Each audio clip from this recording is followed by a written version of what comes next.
O São Paulo no ataque, já análise do Savoy, as mensagens com o Gavião. Léo faz a inversão por elevação, mandou lá na direita, Rigoni domina com o peito, coloca no gramado, arredonda para o São Paulo, passou pela marcação, chegou na linha de fundo, levantou, Sara de cabeça, gol!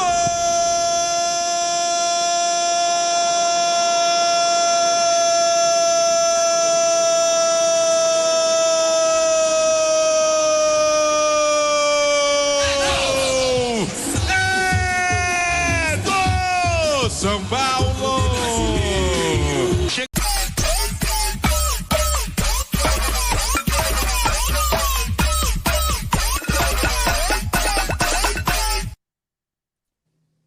Fala, nação! Mais um programa Intervalo Tricolor. O convidado de hoje é o narrador da Transamérica de São Paulo, Guilherme Lage. Bem-vindo, Guilherme. Embarcam nessa doideira comigo mais uma vez, Cássio e o Tárcio. Boa noite a todos aí, pessoal. Vamos lá. Guilherme, vou começar com você. O entrevistado é de você que nós temos que tirar alguma coisa hoje. Cara, eu quero saber qual foi o jogo mais importante que você narrou de São Paulo e qual foi o jogo mais bosta que você narrou de São Paulo. Olha, fala Bruno, fala Cássio, Tárcio, prazer estar aqui com vocês. E, bom, a segunda, jogo mais bosta é difícil, porque, olha, a gente faz campeonato estadual, faz uns joguinhos aí, Copa São Paulo, tem uns jogos que, eu vou te falar, vou primeiro responder mais importante. Teve um jogo que, assim, para mim, né, para minha carreira foi muito importante, porque a gente começa narrando jogos com uma importância menor, como um jogador, né, você primeiro é testado e tal, para ver se tudo corre bem, e com o passar do tempo você ganha jogos maiores, você ganha ali jogos de uma importância maior. E eu me lembro muito bem que o primeiro clássico, assim, né, de maior peso que eu narrei foi no Campeonato Brasileiro de 2018, e quando toda a equipe ainda estava voltando da Rússia, eu também estive na Copa de 2018 na Rússia, mas eu voltei um pouquinho antes da final, e o brasileiro voltou logo depois, né? Do jeito que a gente já está acostumado aqui. E teve um São Paulo e Corinthians no Morumbi. E eu, como voltei antes, tal, você vai fazer, o pessoal já naquela época com uma confiança legal, estava narrando há algum tempo, e eu fiz o jogo e para alegria de vocês aí, o São Paulo atropelou o Corinthians, né, no Morumbi, 3-1, com 2 gols do Reinaldo, o gol do Corinthians ainda foi no finalzinho. E acho que o jogo mais... Foi o gol daquele Jonathan do Corinthians, acho, se não me engano. Foi. Acho que foi aquele que o Cássio defendeu a bola fora do campo. Ah, é verdade. O Reinaldo fez 2 gols. Estava valendo, já estava dentro do gol. Isso, exatamente. E o gol do Corinthians ainda teve ali uma irregularidadezinha, né, do Jonathan, você rejeitou com o braço. Sim. E cara, jogo mais bosta, assim, você falou, né? Eu lembro que eu acompanhei um jogo que acho que pro São Paulino, para vocês com certeza considerariam... Opa, deixa só um problema aqui. O jogo, com certeza, vocês considerariam o pior. Foi um jogo no Morumbi que o São Paulo perdeu para o Cruzeiro 3-0. Se não me engano, foram 3 gols do Luan, ex-Palmeiras. Nossa. E uma crise danada. Esse ano o São Paulo brigou contra o rebaixamento. Você vê, né? A gente trabalha no Morumbi direto, então tem muita história. Bem legal, bem legal. Você, Tarcião, o que você quer tirar do nosso convidado aí? Boa noite, Guilherme. Primeiro, obrigado pela disposição aí de participar do nosso bate-papo. Agradeço aí imensamente. As portas, assim como deixamos para o Alex, as portas do Intervalo Tricolor vão estar sempre abertas para você quando você quiser. Eu quero te fazer uma pergunta e aí relacionado, linkando o seu trabalho com o São Paulo. Muito se fala da distância do campo no Morumbi comparado às novas arenas, né? A arena do Corinthians e a arena do Palmeiras. Para vocês que trabalham lá, para você que quando está em loco, eu imagino que agora você tem narrado de estúdio, enfim, não tem feito muito jogo presencial, mas quando você estava no procedimento normal do seu trabalho, tem muita diferença para vocês? É diferente? É melhor? É pior? Você consegue ver o jogo melhor? Ou as instalações do Morumbi estão em perfeito estado e você consegue trabalhar de maneira totalmente correta, como nos outros estádios? Enfim, conta um pouco da experiência que se tem para trabalhar na parte interna do Morumbi comparado aos outros estádios aí que você já frequentou, inclusive até estádios de Copa do Mundo, Mundial, de clubes, enfim, você já vai estar bastante viajado. Eu vou... Primeiro de tudo é estranho, né? Te ouvir me chamando de Guilherme, porque para quem está assistindo, eu sou amigo do Tarso aí há mais de 15 anos.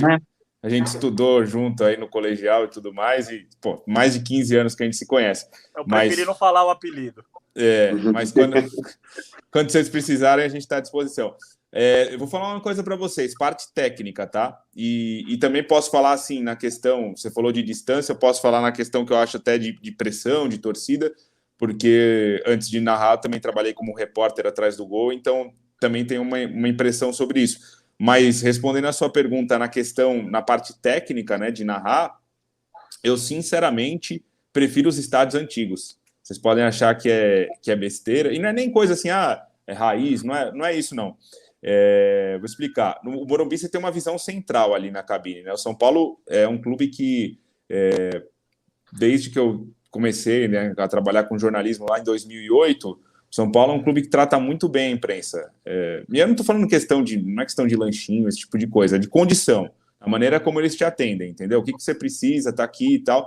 E as cabines do Morumbi, as cabines de rádio, elas são uma questão, algo assim, que são exemplares nesse quesito. Uma posição central, muito boa, você tem toda a condição ali que você precisa, você tem um monitor quando você tiver alguma dúvida.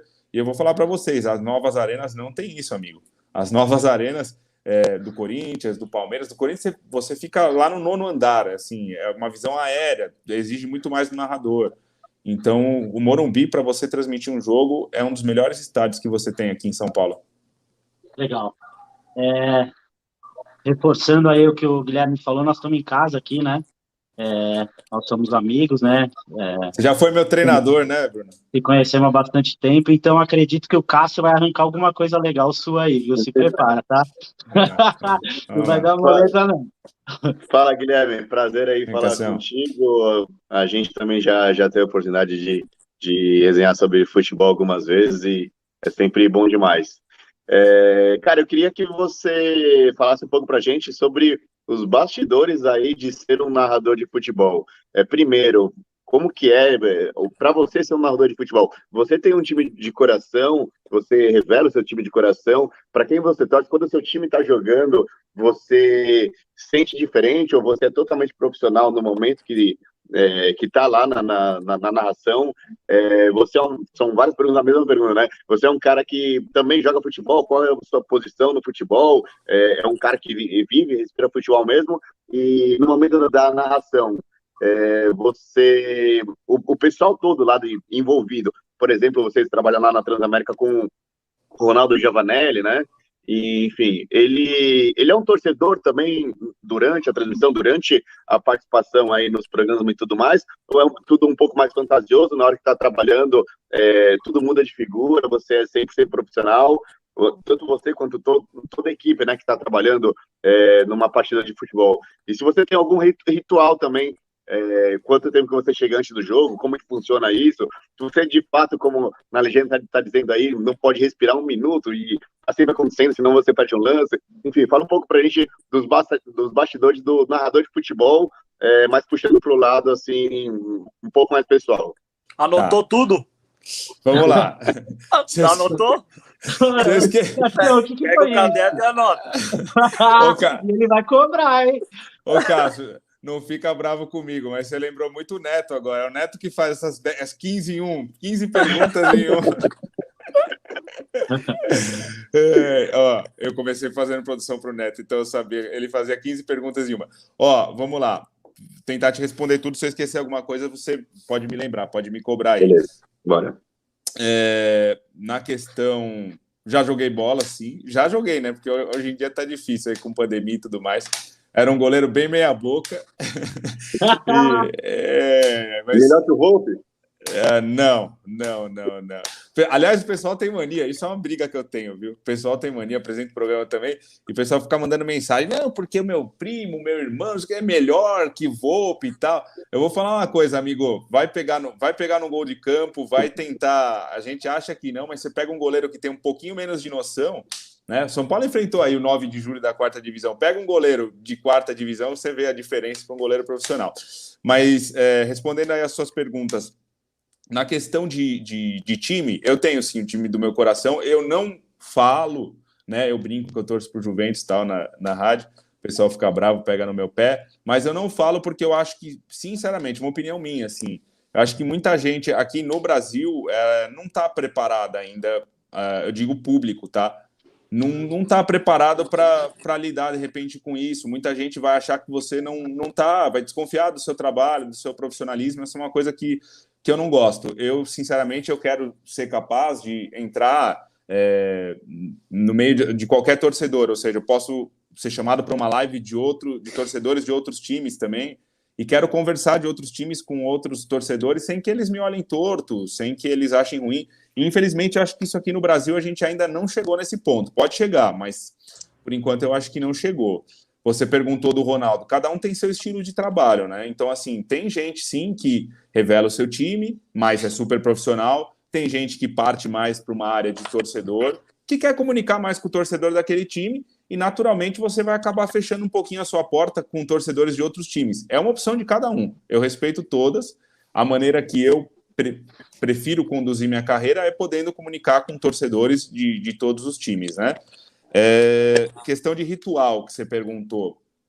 Eu gosto de chegar assim um bom tempo antes aí de entrar no ar, e eu tenho um ritual que eu aprendi com o Éder Luiz, que é o narrador da Transamérica, né? E que, poxa, me ajudou demais no meu começo e tal, foi quem veio conversar comigo a primeira vez a respeito disso. E é uma coisa que eu ia para o estádio, às vezes, com ele, e ele falava, e eu como repórter, né? Tá, beleza, vai jogar São Paulo e Cruzeiro hoje. Quem vai jogar no Cruzeiro? Ah, tal, tal, tal e tal. Aí ele já ia lá no tablet dele, já ia olhando a foto de todo mundo. Então, eu sei quem é o Volpe, eu sei quem é o Daniel Alves, eu sei o Miranda, o Léo, eu sei o rosto de todos eles. Mas antes do jogo, quando sai a escalação, eu tenho essa mania. Vai lá no Google, olha o rosto de todo mundo e tal. E por incrível que pareça, isso dá uma ajuda. Às vezes a gente não conhece tão bem, né? Claro. Mas mesmo quando conhece, isso na hora do jogo, do reflexo, da velocidade do lance, do bate-rebate de um cruzamento na área, isso te ajuda muito, porque eu gosto, como característica minha, de narrar em cima do lance, de acertar em cima. Então, é uma coisa que eu acho que faz muito diferencial, e eu tenho esse ritual, eu gosto de fazer antes de todo jogo. Hoje em dia é um pouco mais difícil, né, essa de você bater o olho na lista ali dos jogadores que vão atuar, porque, por exemplo, de repente, no meio do trajeto ali para o Morumbi, o liseiro pinta o cabelo, o cara tem bigode, não tem bigode, o cara tá louro, o cara tá de, sei lá, laranja. Depende da fornecedora, o número de camisa, acredito, não ajuda, né? A cor do número, da numeração, eles nunca pensam no cara que tá trabalhando e que é importante para ele ver a numeração para distinguir alguém. Acredito que dos times grandes é mais fácil, mas um 4 de julho, de umas situações diferentes, isso iria ajudar, né? Eu tenho uma curiosidade, né? Eu e o Guilherme trabalhamos junto lá atrás, eu acho que poucos sabem disso, né, Guilherme? É verdade. Tem uma vez meu coordenador me passou, também estava começando, vai vir um menino aí para aprender, e saiu. A hora que chegar, ensina ele. A hora que eu abri a porta, era ele. Aí, bati o olho. Ele já estava lá? Não chegou atrasado? Não, acho que ele chegou um pouquinho atrasado, assim. Tá. Aí nós criamos um laço legal, foi bem bacana. Tárcio, você conhece ele há bastante tempo, tem alguma coisa, alguma curiosidade, alguma casquinha para tirar dele, alguma coisa? Eu sei que ele participava de coletiva do Santos, alguma história boa ele deve ter contado para você. Tem. Não, vamos ver o que ele fala aí em relação aos bastidores aí, a diferença do que ele tinha na época que ele era repórter, né? E ele cobriu o Santos, né? Durante um bom tempo, ele cobriu o Santos até na época do Neymar. Mas muito se fala da diferença, né? O Cássio citou aí o Lisieiro, por exemplo, que é um profissional de outra geração. E você, Guilherme, na sua época chegou a pegar o Zé Roberto, caras de outra geração do futebol, né? Que é basicamente, se a gente comparar hoje um Daniel Alves com o Rodrigo Nestor, são basicamente duas pessoas completamente diferentes. Que tipo de dificuldade vocês, até com a pandemia, que tipo de dificuldade você que apresenta o programa lá, consegue observar que o Ivan, que é quem trabalha hoje direcionado ao São Paulo, tem tido, tanto em relação à pandemia, para tirar informação de São Paulo, como com essa situação da nova geração, né? São pessoas aí com uma mentalidade diferente do que a gente tem de pessoas mais velhas. Você percebe muito isso, e quando eu trabalhei como repórter, eu, além de cobrir o Santos, eu também fazia um termo que o Bruno deve estar mais acostumado, que é o folguista, né? Então, quando o repórter que cobria outro clube, setorista de outro clube, folgava ou tirava férias, eu entrava ali, né? Eu substituía. Então, isso é uma coisa legal, porque eu conheci gente e eu viajei também, claro, prioritariamente com o Santos, muito mais, mas eu viajei também para fazer jogo do São Paulo, do Corinthians, do Palmeiras, tanto que a gente se encontrou uma vez em Belo Horizonte quando o São Paulo eliminou o Atlético Mineiro. Aliás, foi uma das últimas vezes que eu trabalhei como repórter. Ali eu já estava praticamente com tudo certo para virar narrador. E esses meninos deram trabalho à noite, viu, Bruno? Porque o São Paulo eliminou o Atlético Mineiro. Eu imagino. Se vingou acho que 2 anos antes que eu também estava no Horto ali, e ali eu presenciei ali aquela goleada que o São Paulo tomou do Atlético. Exatamente. Mas, enfim, voltando à sua pergunta, tem uma diferença grande, viu, Thales? Porque o que acontece? Os caras de uma outra geração, eles estavam acostumados, e aí eu também não era dessa geração, eu também não trabalhava como repórter, mas eles estavam acostumados com o repórter entrando no campo, cara. O repórter antes do jogo, você ia em estádio, você começou em estádio quando você era adolescente, você sabe.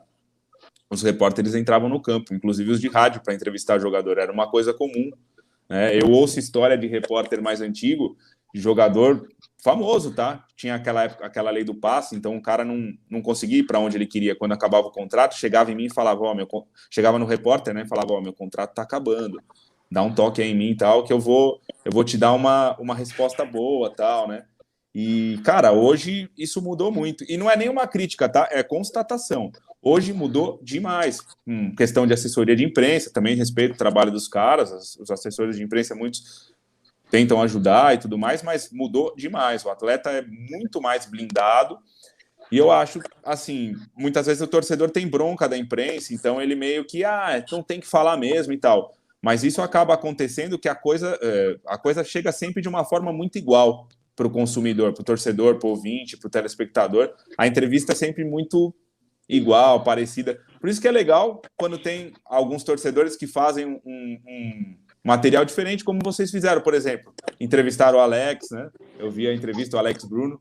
É legal, você pega uma resenha dessa, foge um pouco daquele padrão da coisa da imprensa, de entrevista coletiva, que realmente está bem batido. Legal. Ô, Guilherme, deixa eu te perguntar uma coisa. Teve algum caso assim de algum jogador, seja do São Paulo ou de qualquer outra equipe, que tenha estado puto com alguma coisa que você comentou no ar, com alguma menção a ele, foi te cobrar, enfim, teve alguma coisa desse tipo já? Olha, que eu falei no ar sem o cara ouvir, acho que não, porque é uma coisa que eu tenho para mim, assim, que eu não gosto muito de aquela coisa assim, de falar, esse cara aí enganaram ele, não serve para ser jogador e tal. Eu não gosto de trabalhar assim, né? Mas ficar bravo com pergunta, isso aí, cara, tem um monte, assim. O Zeca do Santos já chegou a me empurrar quando jogava no Santos, né? O Zeca, lateral esquerdo. O próprio Rogério ficou bravo comigo uma vez em Minas, porque era aquela coisa, né, cara? Quando o Rogério estava jogando, nos últimos anos da carreira dele, o pessoal ficava naquela ansiedade para saber se ele ia continuar ou não, né? Eu, pessoalmente, nem achava que ele tinha que parar. Tinha muita gente que era doida para aposentar o Rogério, mas eu uma vez perguntei isso para ele. Ele falou, eu sei que você tá doido para me aposentar, mas espera, que eu acho que eu vou jogar mais um pouquinho e tal. Então, tem isso, né? Eu acho que já... Achamos responsável pela aposentadoria do Mito, então.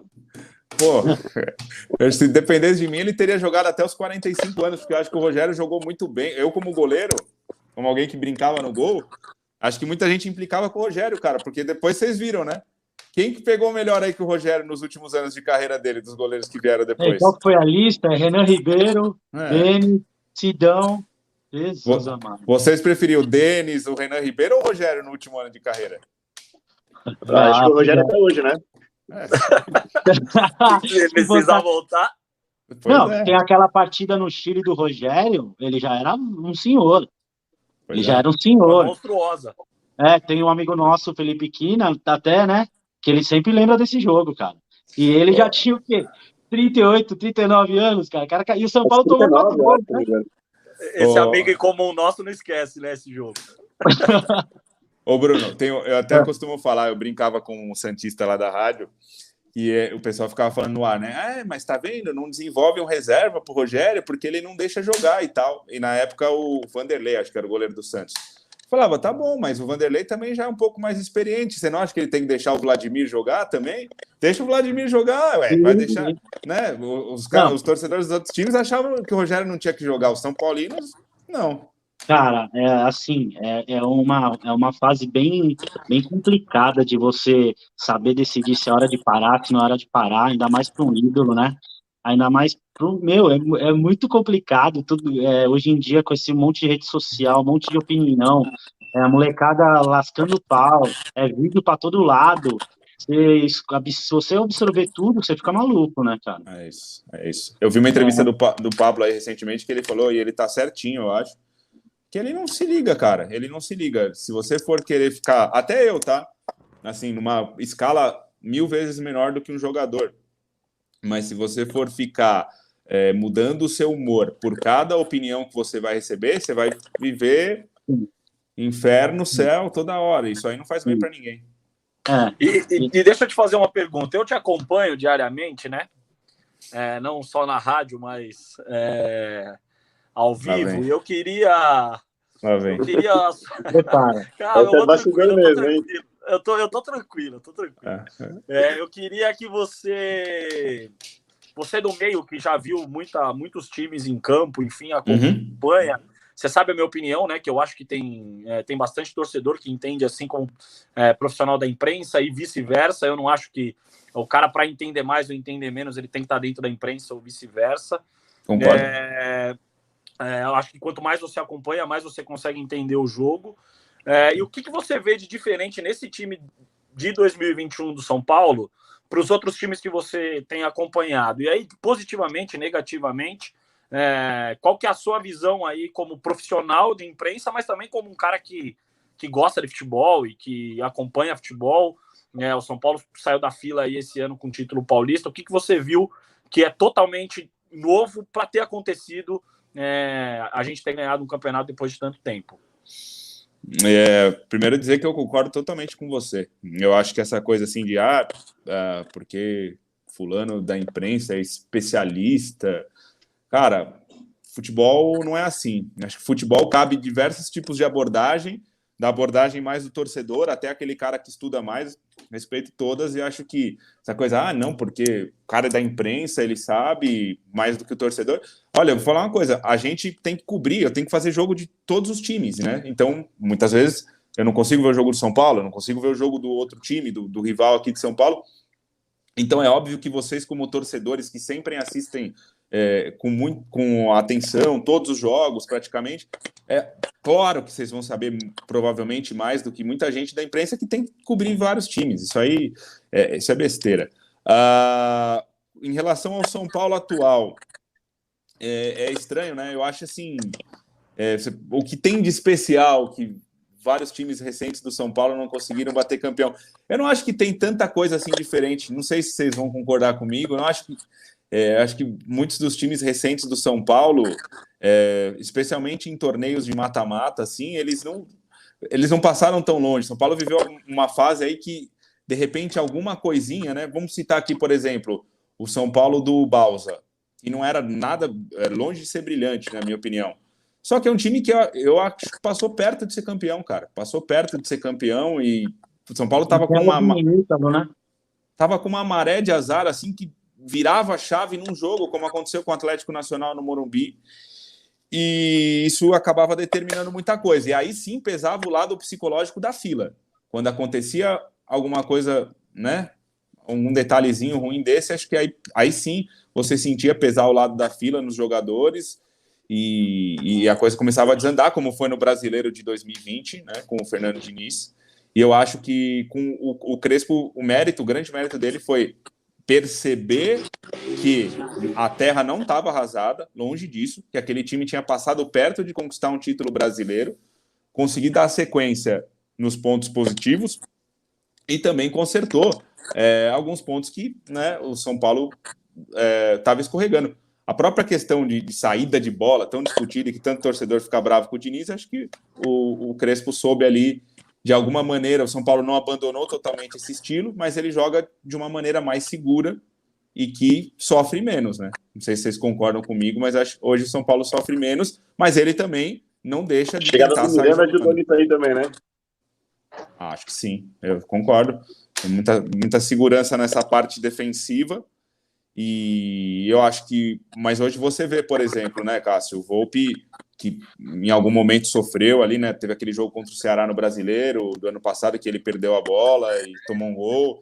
Você vê que hoje, de alguma maneira, às vezes ele ainda arrisca um pouco, mas ele joga mais seguro. Aqui não vai estourar. Tenta sair jogando, não vai dar, transfere a bola lá para frente. O exemplo recente é contra o Atlético Goianiense só, né? Ele deixou, acho que, o gol aberto. Mas realmente eu acho que assim, nós já conversamos sobre isso, o Miranda ali potencializou todo mundo, né? Tá tudo muito mais seguro, conversamos até isso com o Alex, né? Tem um pessoal que fala que eu defendo muito o Volpi, talvez seja verdade. Eu acho o Thiago Volpi bom goleiro, tá? Não acho ele no principal nível aqui do Brasil, mas acho bom goleiro.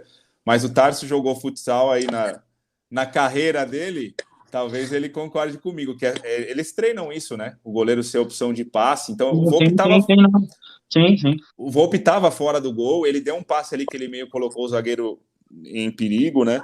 Mas eles treinam o goleiro ficar fora do gol como opção de passe. Né? Então, às vezes eu acho que a gente também procurar entender um pouco isso, né? Quando toma o gol, perde um jogo, a gente quer buscar o culpado e tal, mas enfim, tem toda uma questão de... E foi um dia que o time não foi bem, né? Foi um dia que o time não foi bem. Aliás, trabalhei nesse jogo. Péssimo. Pessoal, nosso intervalo hoje foi um pouquinho mais longo, tá? Porque o papo estava bem bom. Mais uma vez, quero agradecer a presença do Guilherme. Portas abertas, como o Tarso falou. Nossa ideia aqui é chamar os amigos, ter um papo descontraído, bem legal e um pouquinho diferente do que está rolando e curto.